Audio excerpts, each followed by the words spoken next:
他是68岁赌赢人生的明朝将领，帮朱元璋建立大明基业，把朱棣一举推上皇位。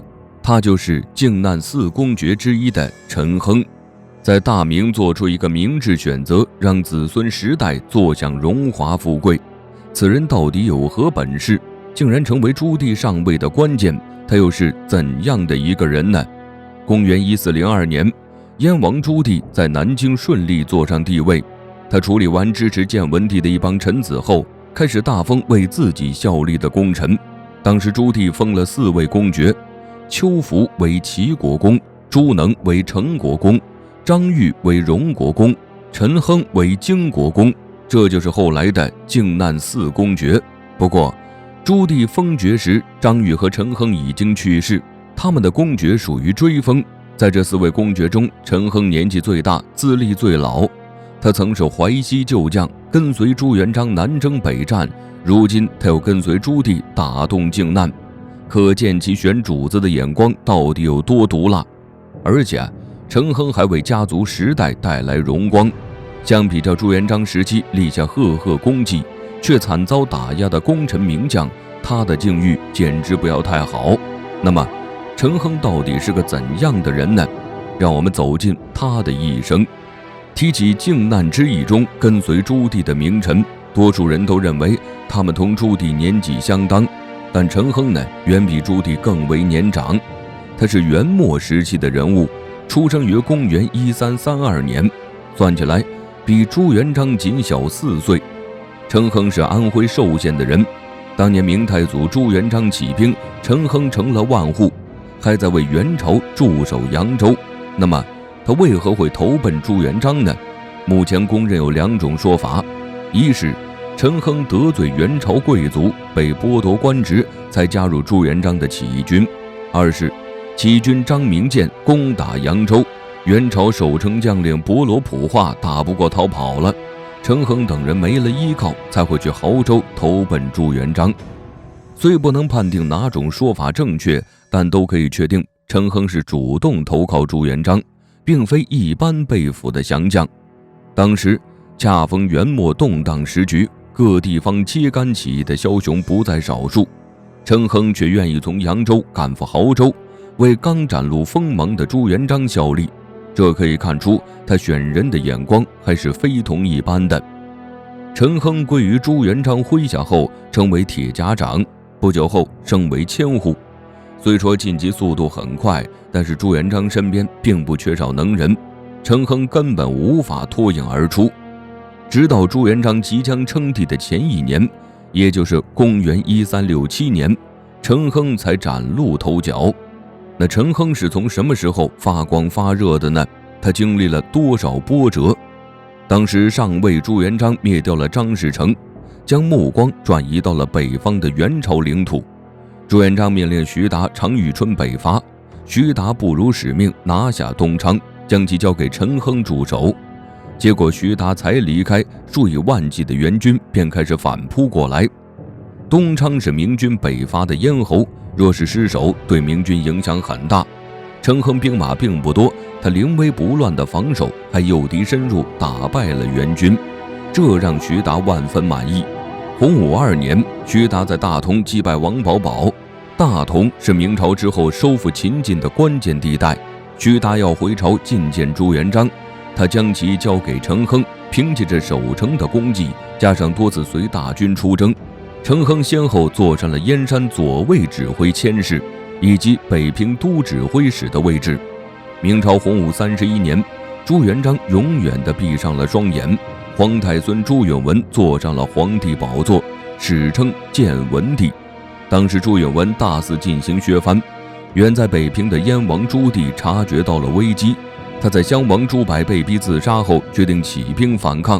也是在这个时候，陈亨的职位被削了，他被调去了大宁卫。虽说这是南京城朱允炆下的命令，却跟朱棣有莫大的关系。朱允炆削藩最针对的便是朱棣，但他刚登基不久，加上朱棣在北平一带有极高的威信，他没犯错过，朱允炆只能派自己手下先接替一些重要位置，这才导致了陈亨丢失了都指挥使的位置，成为大宁指挥使卜万的手下。从朱允文的这个决策也可以看出，他对陈亨并不信任，不然就不会派其他人接替他的位置。建文元年7月，建文帝给安插在北平的心腹下密旨，要求他们设计捉拿朱棣。令建文帝没想到的是，他下派的其中一个心腹名叫张信的人会背叛他。张信将密旨内容透露给了朱棣，朱棣为了自保，决定发动靖难之役。那么陈亨在这其中扮演了什么角色呢？他此时在大宁如坐针毡，作为徐达曾经提拔过的将领，竟然要和徐达的女婿朱棣针锋相对，这并不是陈亨愿意看到的画面。加上建文帝的不信任，陈亨内心饱受煎熬。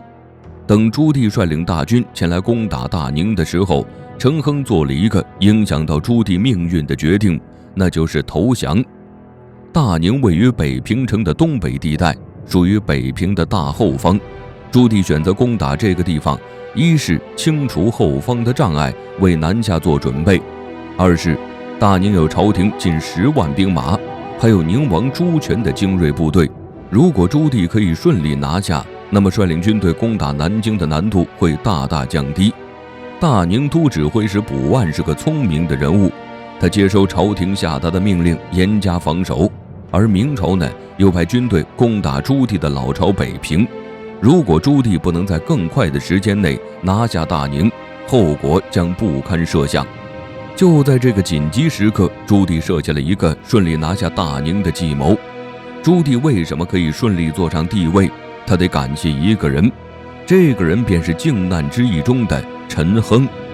陈亨驻守大宁期间，朱棣抓来2个俘虏，当着俘虏面写下一封夸赞大宁都指挥使卜万的信，又写了一封辱骂陈亨的信件，让2个俘虏将信带了回去。临行前还重赏了其中一个俘虏，这让另外一个俘虏很是不满，暗地里立马跟陈亨以及其他大宁将领汇报了情况。陈亨察觉这是朱棣给他的机会，立马联合大宁其他将领将卜万抓入大牢，然后夺得兵权，将带领10万兵马投靠朱棣。朱棣大喜过望，随后用苦肉计威胁弟弟朱权，再收拢了一批精锐部队。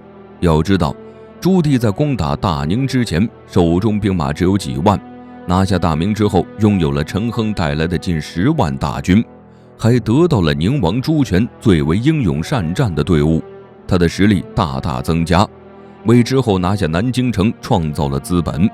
也正是如此，朱棣对陈亨才会万分的感激，在坐上帝位后将其封为公爵。而陈亨在归顺朱棣之后，也凸显了他个人骁勇善战的一面。朱棣回到北平攻打朱允文派来的军队，陈亨、张玉等人担任先锋。当时陈亨已经有67岁的高龄，他担任先锋的同时，还将建文帝的军队打得落花流水，真是宝刀未老。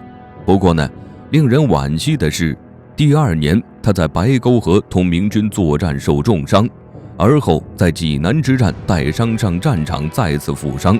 这一次陈亨气息奄奄，朱棣前去探望的时候，他已经不能言语。当年的10月，陈亨与世长辞，享年68岁。陈亨去世，朱棣悲痛万分，亲自写祭文在3军将士面前悼念。2年后，朱棣坐上龙椅，不忘陈亨当年的牺牲，将其封为4公爵之一。在明仁宗朱高炽继位后，陈亨还拥有了配享太庙的权利。由此可见，在朱棣及其朱家后人看来，陈亨到底有多大的功绩？当然了，陈亨当年的选择也为后世子孙带来长达10世的荣华富贵。值得一提的是，陈亨的儿子陈茂在靖难之后被封为宁阳伯，并不是朱棣感念陈茂是他的遗孤，陈茂自己在靖难也立下赫赫战功，他的伯爵是自己一刀一枪拼出来的。